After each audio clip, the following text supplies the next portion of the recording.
Do you have a lot of stuff in your house that you don't want anymore, but you don't know how to get rid of it?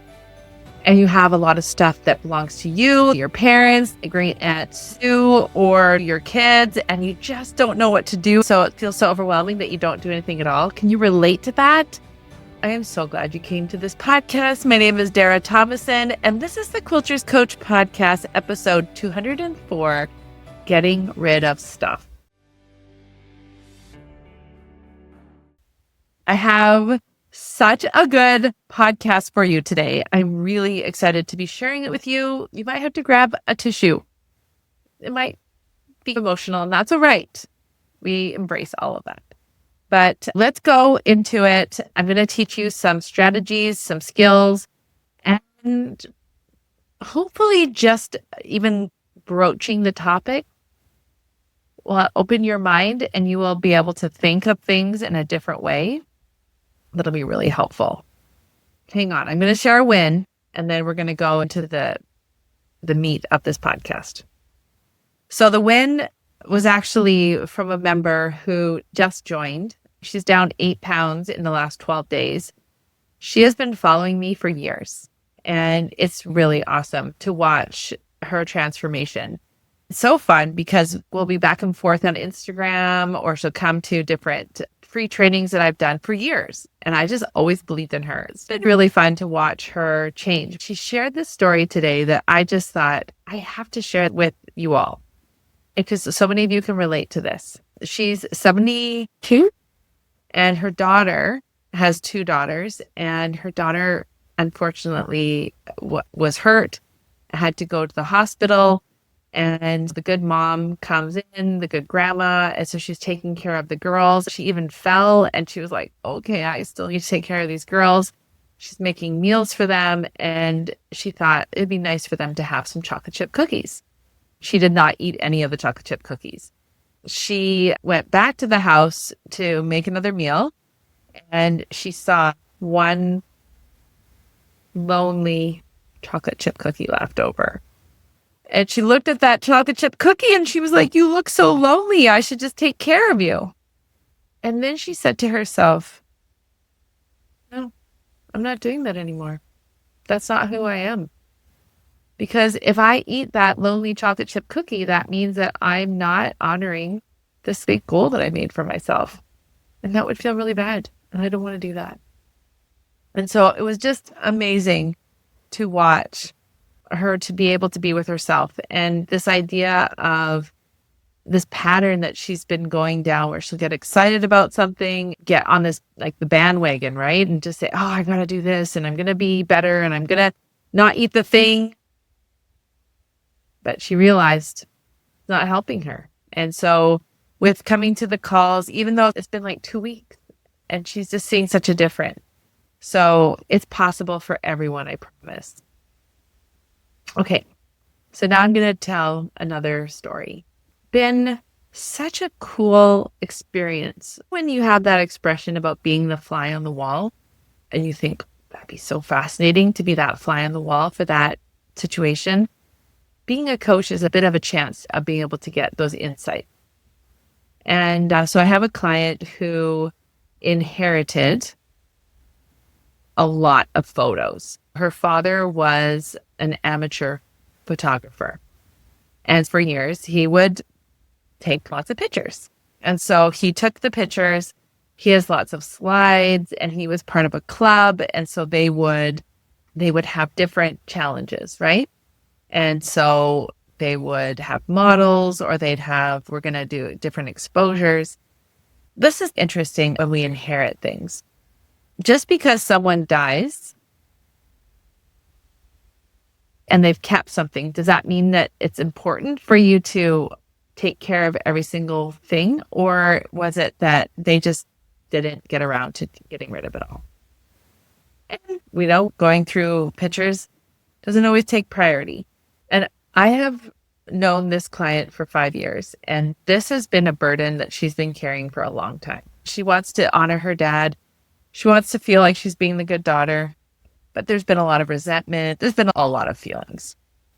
And so we've been talking in our group about how do we let go? One of the things that I talk about with weight loss is we hold a lot in our bodies, right? We hold our identity. A lot of families will be overweight, or even cultures. They tend to be a larger people. And part of it is a cultural thing.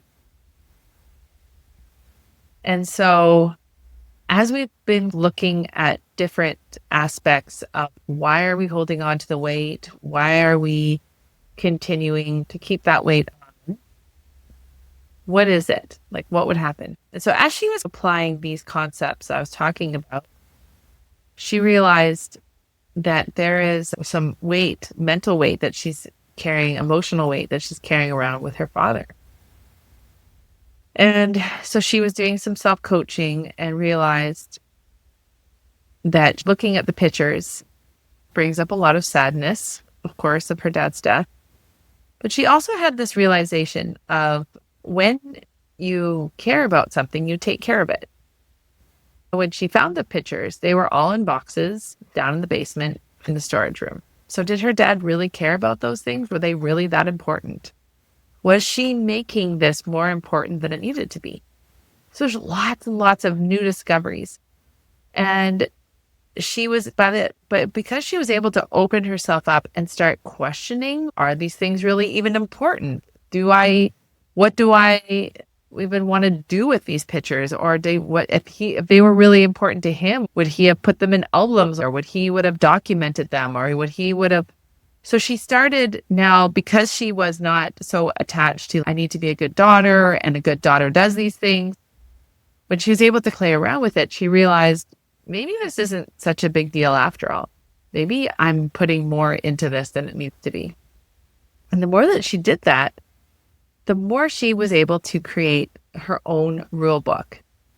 So she could write down, okay, when I'm going through these pictures, if it is something that has to do with a class that he took, I can get rid of it. If it has to do with family and a family story, then I will. And now she has a structure, she has a system, and she's open to changing it and looking at it. And then she's also given herself a chance to look at, if it's a slide, how many slides am I willing to convert? Where would I even put those pictures? What is the destination? What is the purpose? What am I going to do with it? The thing that was so amazing as she was sharing this with me was she realized I was looking at this in the wrong way.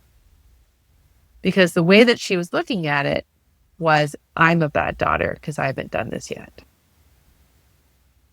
So depending on the lens that you look at something will determine the outcome.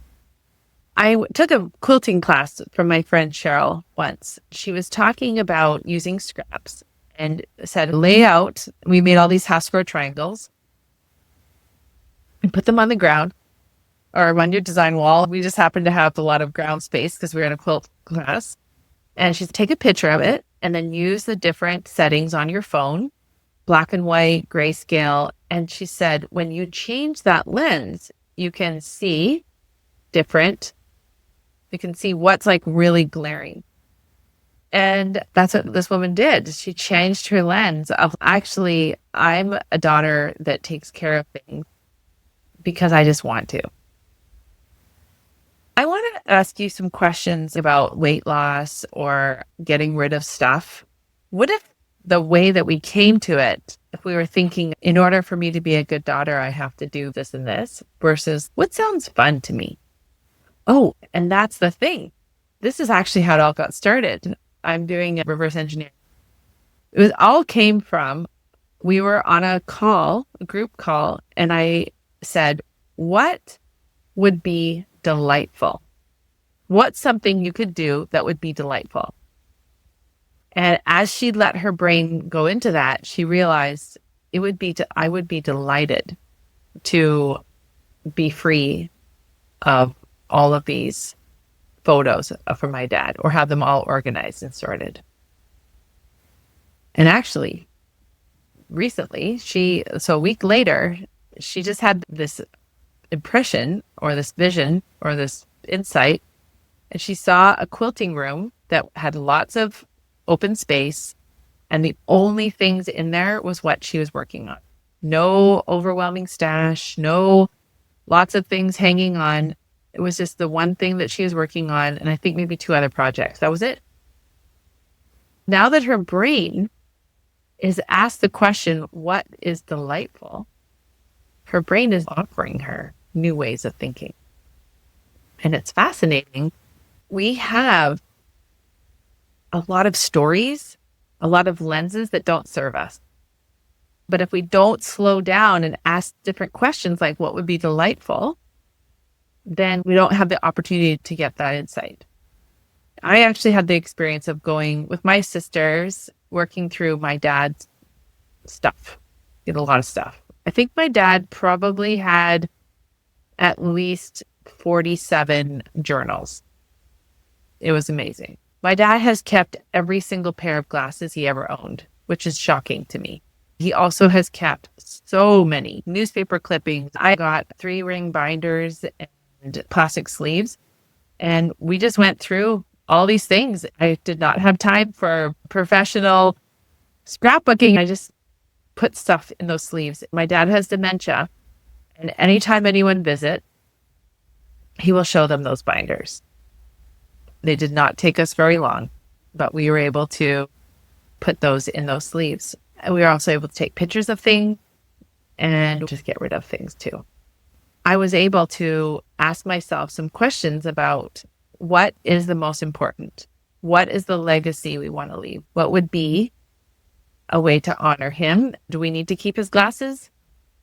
But do we want to keep like the play bills that he had in the plays that he was in and his football and basketball news clippings? Yeah, those are really great. So getting rid of stuff. Well, the best way to get rid of stuff is for you to figure out what's important to you and what's not. And then for you to decide what would be delightful. What would be great? I have a friend who lives about an hour away, and she's super creative and loves making stuff. I have given her a lot of fabric. I'm going to see her this weekend, and I'm pretty sure I'm going to go through my fabric again and give her more because she makes more stuff than I do. I just give her more stuff. And so when I say stuff, I mean like fabric. And it's delightful for me to see her use up the fabric. You might have clicked on this podcast episode because you wanted me to give you a system and do these 5 things and you will be clutter free and know what to do. No, because guess what? We're all different. I do remember years ago, Vanessa Christensen did a clutter challenge and it was awesome. She said, put everything in a box. And if you don't use that in a month, then get rid of it. And I was like, wow, that's fabulous. Could I do that again? Yeah, I could. And guess what? I have gotten rid of some things that afterwards I'm like, oh, why did I get rid of that? I could have used that right now.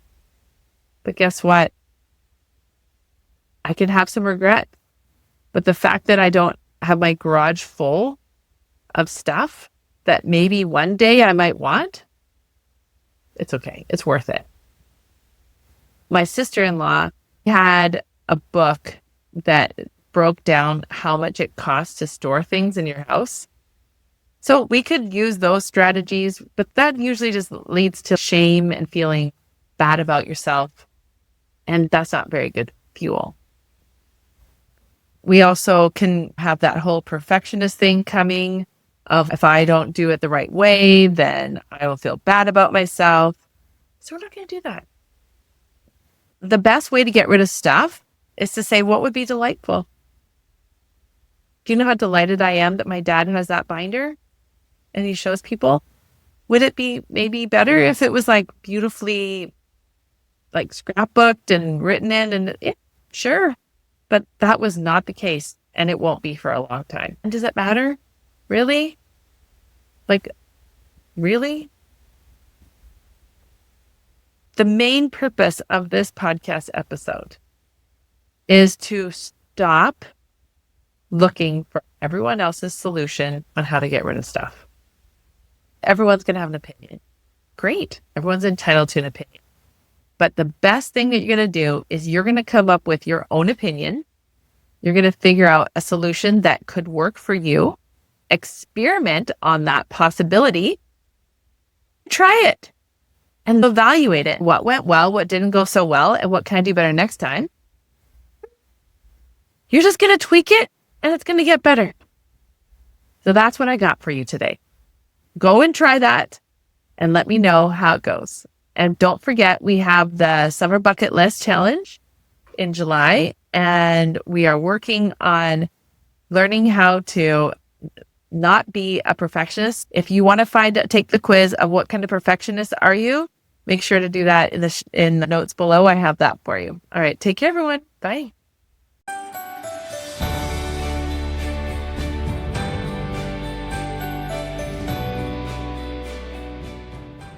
If you aren't loving your current life and hear yourself saying things like, I should be happier, I should be getting more done, or question how productive and fulfilled you are, this podcast is for you. I'm Dara Thomason, professional quilter turned life coach for quilters, where I show you how to overcome obstacles like perfectionism, people pleasing, overeating, overcomplicating life, so that you can really start to enjoy your life by learning and using tools for your brain to help you transform your everyday living.